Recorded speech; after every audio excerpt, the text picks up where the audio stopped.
My God, the events of last week were so horrific, so awful. It's absolute evil incarnate. The idea of not just shooting people, not just shooting students, but shooting a kindergarten class. Walk around the street and every time I see a 5 or 6 year old, I want to hug him.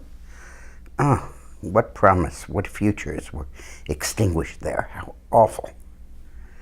Now, it falls to those of us in public policy to talk about how to avoid it in the future.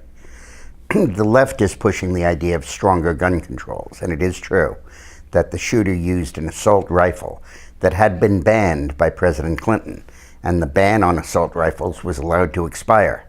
Now, if he didn't have an assault rifle, he would still have killed a lot of people, but probably could not have killed as many.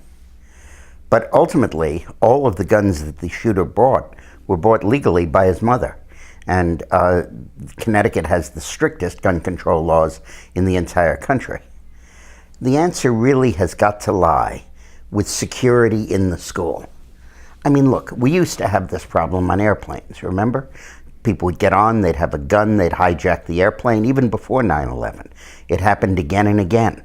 And then we set up metal detectors, screening, and it hasn't happened since. You can't get a gun onto an airplane. Well, you shouldn't be able to get a gun or a knife into school either. There is no reason not to have metal detectors outside those schools, and there is no reason not to have an armed police officer at every school in the country every day. I mean, obviously we need to. Obviously we can't allow this to continue. We can't allow these kind of risks to be borne by 5-year-olds.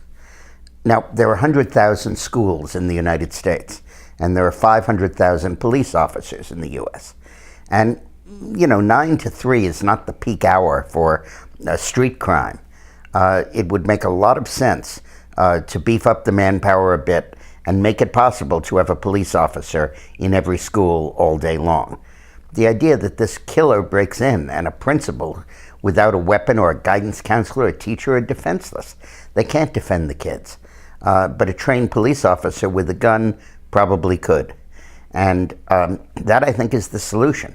But everybody's using this as kind of a Rorschach test to advance their political agenda. And we shouldn't do that. The obvious answer is the answer that has worked again and again: metal detectors. Well, thanks a lot for watching. I'm sorry to address this issue politically, but ultimately the solution to this agonizing grief has got to be to learn from it. Thanks a lot for watching.